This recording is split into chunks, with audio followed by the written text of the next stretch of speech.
Good morning. I will call to order this meeting of our Health, Environment, and Community Engagement Committee meeting.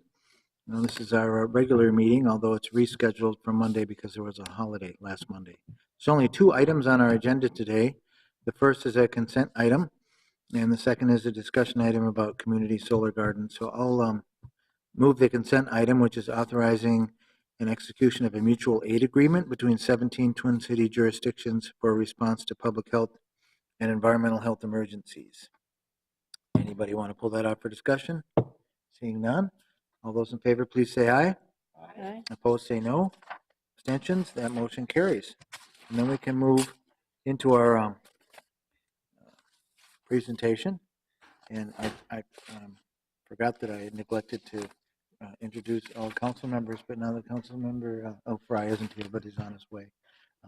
As Brian, it looks like he's all set up. But I'm joined today by council members Bender, Andrew Johnson, and Elizabeth Glidden.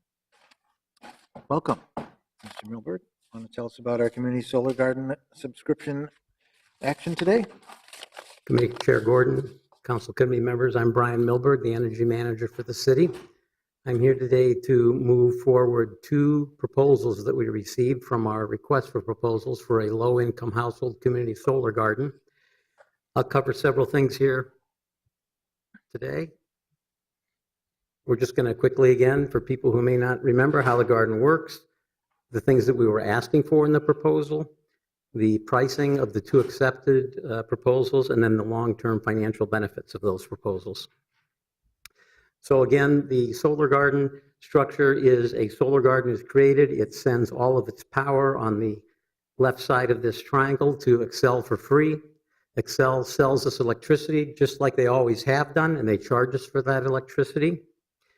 And that's the same thing as always. However, the pricing is such that Xcel charges us for all the electricity, but they know how much electricity we subscribe to at the garden, and they give us a credit for that electricity. So our electricity bill to Xcel is reduced. And then at the same time, we have to provide a second payment to the garden developer themselves. And for most gardens, the price to the garden developer is less than the credit, and so you have a net positive effect. And in this particular example, you save 5% on the electric bill for the month. There are 1,000 of these gardens in the queue at Xcel Energy. About 300 have been built, so they're marching along. However, almost all of those gardens, the subscribers, the people who are signed up for that credit, are either large industrial customers, commercial customers, or basically people with high credit scores. The garden developers have stated over and over that to get financial backing, they have to prove to their backers that the people that are going to subscribe to the garden have very good credit. So we came out with a proposal that would try to get around this. And so the city asked in this request for proposals, we were looking for gardens that would guarantee at least 20% of the garden's output or 20% of the subscriptions would go to low-income households that live in the city of Minneapolis. The low-income household is defined as 80% of the median income for the county. In addition to the requirement that they have the low-income people, we also are requiring to meet all of our standard construction guidelines, such as women and minority business goals in the overall project and women and minority labor goals in the actual construction of the array. Even though we're not paying for the installation of the array itself, these developers have to sign an agreement they will meet all of those requirements. The third requirement was that this was what has been mostly the case in the solar garden community, which is a pay-as-you-go model. There's no upfront charge. You only pay for the electricity that the garden produces or your percentage of that based on your subscription. And some of the gardens that we've seen in the past, initially you lose a little money, but in this proposal we stated that the low-income people had to save money from day one. To try and sweeten this proposal, because we knew that there would be some issues with incentives, or excuse me, with the investors, the city tried to offer some incentives. One of those is that the city has already agreed to take 20% of the garden as an anchor tenant as a high credit customer. That's a positive, and less people to administer. The second was that once they sign up, they're 20% low-income households. Over time, if some do drop off, which seems to be one of the fears in the solar garden community, that these people may not continue to pay their bills, the garden operator will be required to search for another low-income household for 3 months. If they can't find one, at the end of that 3 months, we will start to take over that subscription as a city. We're not going to pay their 3 months of lost power, but after 3 months, if they can't fulfill a low-income household subscriber, then the city will take on that subscription. By law, we can take subscriptions up to 40% of the garden's output. So we start with 20, and we have a 20% reserve where we can pick it up if need be. And then also, one of the issues, of course, is these gardens are large. They're usually sited on land, not buildings. And the city offered as a possibility the water treatment facility, where we have 5 reservoirs that are underground that basically are like flat roofs, and they could put a ground-mounted system there. Our goal was to try and get developers to send in proposals that showed getting their own land and the price for using our land. We assumed that our land, of course, would save the money and the price would be cheaper. Unfortunately, no one did that. We got 7 proposals, which was very nice. 2 of the developers proposed gardens that did not use the water treatment sites at all, and they were not interested in using the water treatment sites. The other 5 developers proposed only using the water treatment sites. So we never got a head-to-head comparison, unfortunately. But I wanted to also show you in the bottom here are the ranking criteria that we use. And the reason I put it here is cost of service obviously is very important, but I just wanted to show that was only 25% of the ranking of these proposals. We wanted to make sure that each proposal not only was financially sound and had the garden experience, but also we took a lot of time looking into their outreach program to get these low-income households. So we have selected 2 developers.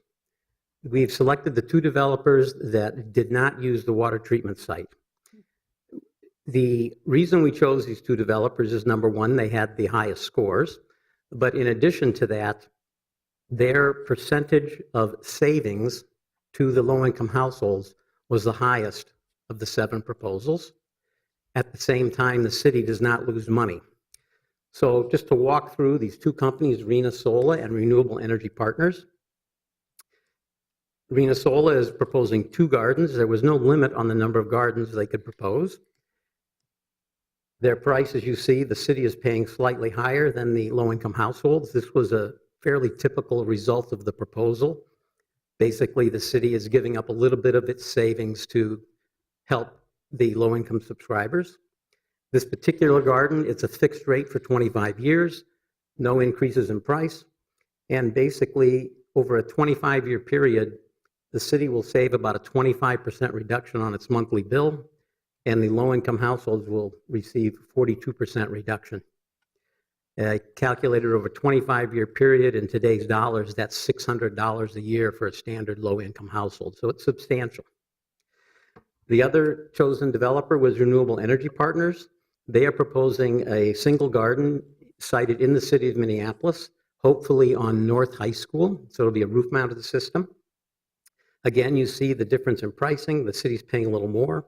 This particular garden, you see the price is lower initially, and somewhat typically for a low price on the initial startup, they have an escalator, so that price will increase 1.25% each year, which is not an issue because Xcel Energy raises the credit each year based on the retail rate of electricity, and that increase has been 2.65% for the last 15 years. So the credit will increase faster than the price that you're paying to the garden, so your actual savings increase over time. Now, one thing you'll notice here is the price is cheaper here than the first one, and yet they're saving less. And the reason for this is the first developer was able to get their application for the garden in before December 31st, 2016. On January 1st, 2017, a new tariff came in place where the credit is not as great as the old tariff.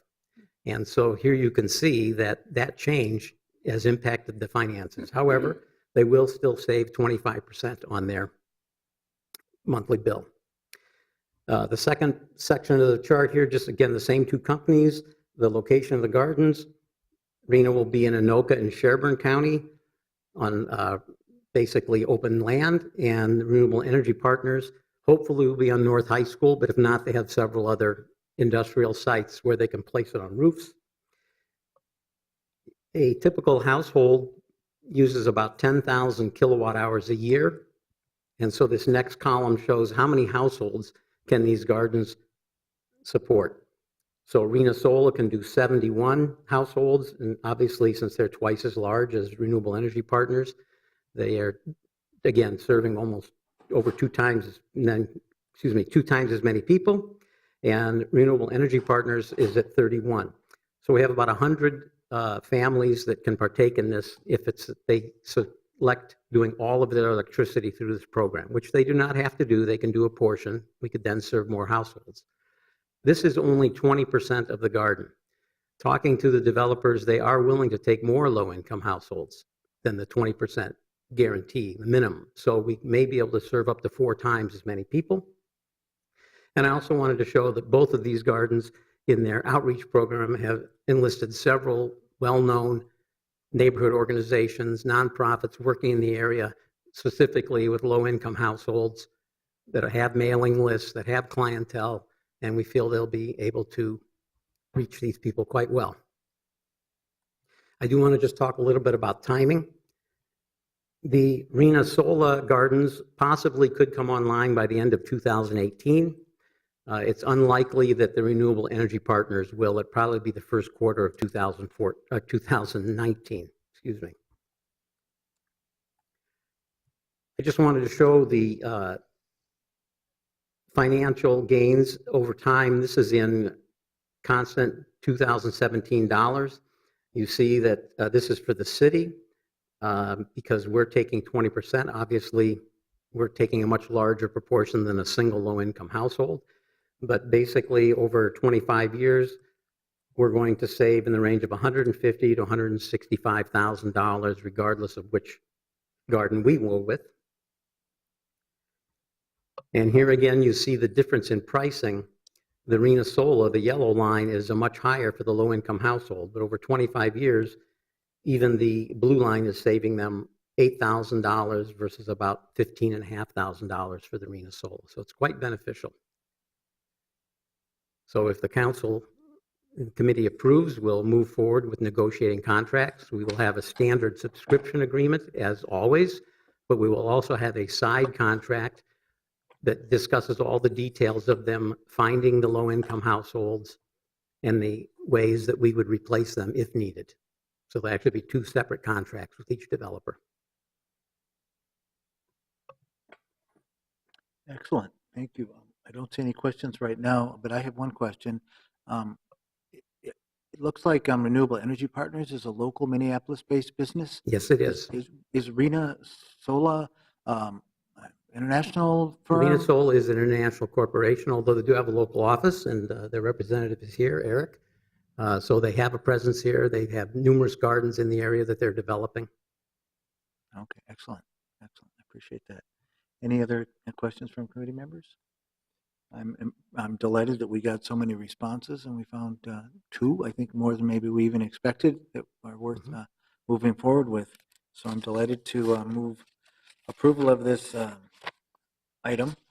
And I think in our discussions, is this the last community solar RFP we were expecting to put out, or is there anything else? We do have one more based on the final result at the Hiawatha expansion.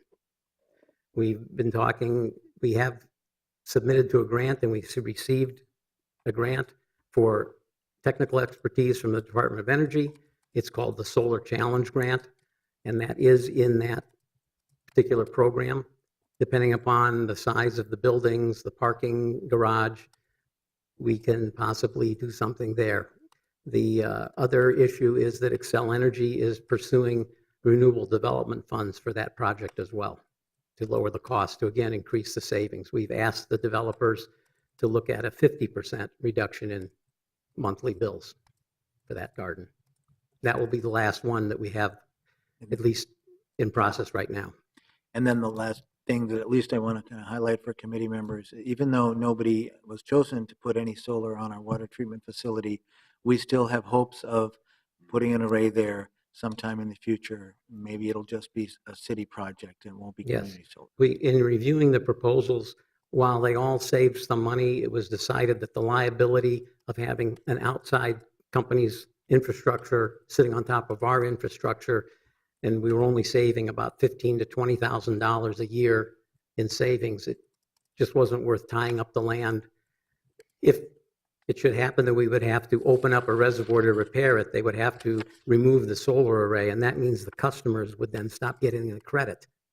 And so there was a liability there, so we decided not to do that. Thanks for elaborating and clarity there. And then I guess I already did move that we authorize the execution of these two contracts, one with Community Solar and the other one, both for Community Solar Gardens, one with Renewable Energy Partners and the other one for Rena Sola.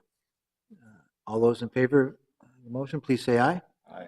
Any opposed, say no. That motion carries then. And seeing no further business before us today, we are adjourned. Thank you very much.